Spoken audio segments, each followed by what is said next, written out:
Should you bag the Discmania CD1? That's what we're gonna find out today.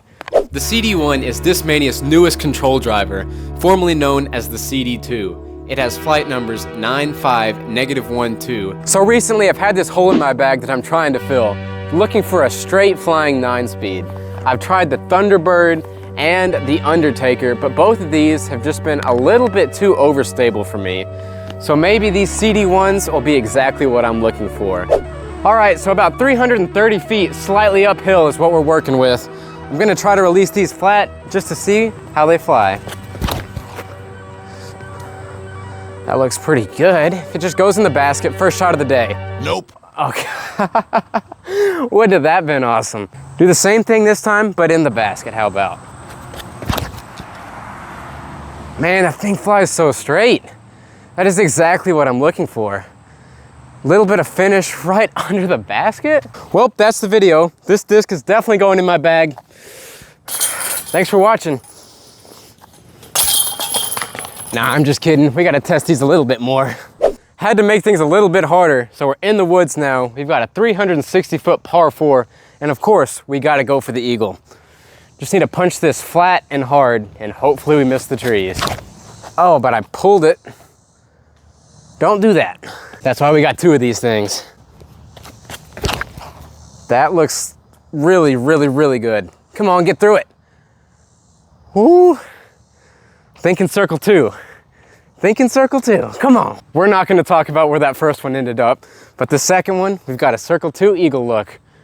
Whew, come on, first time ever. Oh, don't hit the camera. Another day without an eagle on this hole.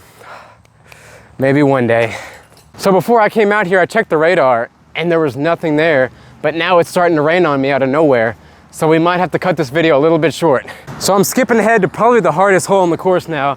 It's 360 feet dead straight. You gotta make it through that first gap. I don't know if I'm getting there with a 9-speed in the rain, but I'm just gonna hit it hard with a little bit of Annie maybe. Okay, I need to get that higher.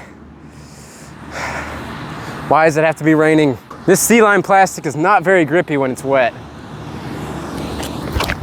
God, it slipped out of my hand.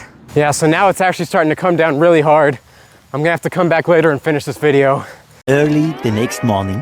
All right, let's try this again without the rain. I'm just gonna put it through this middle gap with a little bit of turn on it and see how it fights out of it. Oh, wow. Yeah. Got a little skip towards the basket at the end. It pretty much held the turn the whole way. We're gonna try that one more time, maybe a little bit higher. See if we can get it all the way to the basket.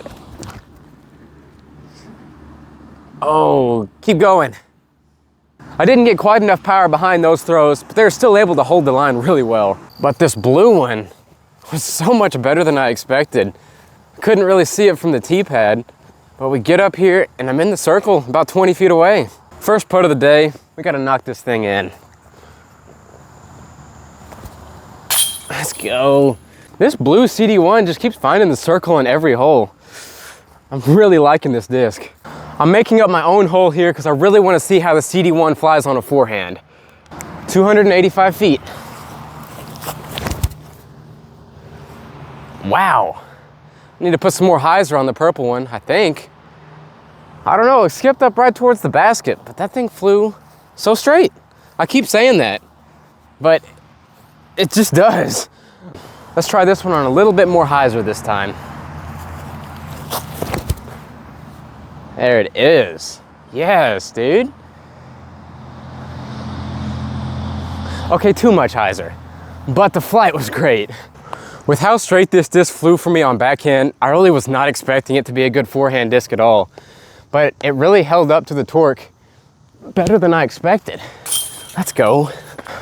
Usually straight discs turn over for me on forehand, so this was quite surprising. Last hole is only about 300 feet, but it's a very tricky line if you want to get the birdie.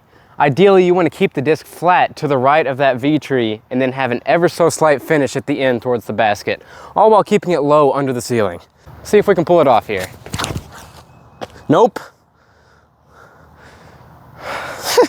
This blue one hasn't let me down yet. Let's make the correction. Just like that. What was so hard about that? That's exactly what you want. Let's forget that first shot ever happened. So I think we've determined that blue discs fly way better than purple discs. It's just a fact. Well, if you're looking for a straight flying 9-speed, I definitely would recommend trying out this disc. I'm gonna be putting it in my bag for now. It personally was exactly what I was looking for. I could release it flat and it would hold straight.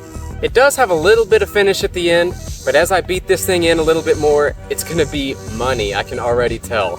And I haven't even talked about this C-line plastic yet. It is so smooth and so gummy, it feels great. It's almost like you're holding a gummy bear in your hand.